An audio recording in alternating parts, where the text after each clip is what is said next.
Penonton yang budiman, hari ini saya ingin bercerita tentang pengalaman saya. Sebelum saya bercerita banyak tentang pengalaman saya akan mendisklaimer lebih dahulu pernyataan-pernyataan saya ke depan. Saya di sini tidak mengajak Anda, apalagi memaksa Anda untuk semakin mendekat kepada Tuhan seperti halnya yang saya lakukan.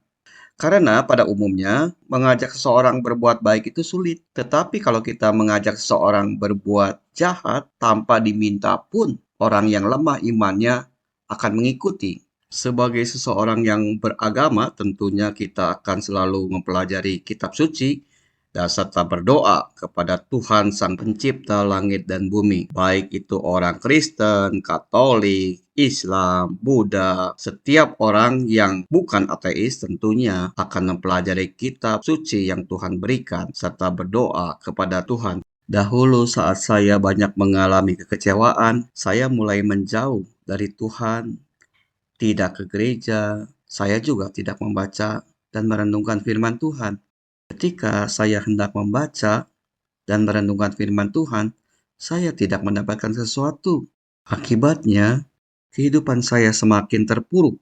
Titik balik kehidupan rohani saya terjadi ketika saya sedang menunggu ibu saya yang sakit. Pada akhirnya ibu saya meninggalkan dunia ini. Saya tidak bisa bercerita banyak kepada Anda tentang apa yang terjadi di ruang rumah sakit itu. Tapi satu hal yang saya ingin ceritakan kepada Anda. Mulai dari detik itu saya ingin berkarya bagi Tuhan. Serta seluruh karya saya ingin menjadi berkat bagi generasi penerus. Saya mulai membaca kitab suci dan merenungkannya, serta saya menuliskannya di dalam blog pribadi saya. 7 bulan yang lampau, saya dengan setia membaca dan merenungkan firman Tuhan.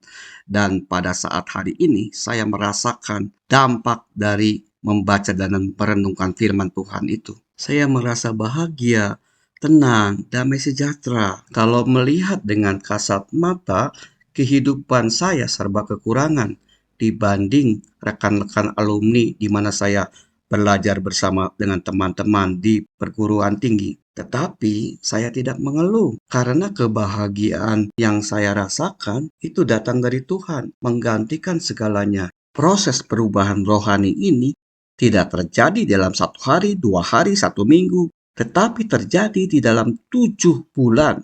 Bahkan kalau terhitung dengan umur saya, puluhan tahun saya baru menyadari arti kehidupan yang berkenan bagi Tuhan. Kalau orang lain melihat kehidupan saya, gambarannya seperti saya sedang berjalan di dalam jalan sempit, berkerikil, berbatu-batu, banyak duri, dan perjalanan yang tidak menyenangkan, perjalanan di mana tidak banyak orang ada di jalan tersebut.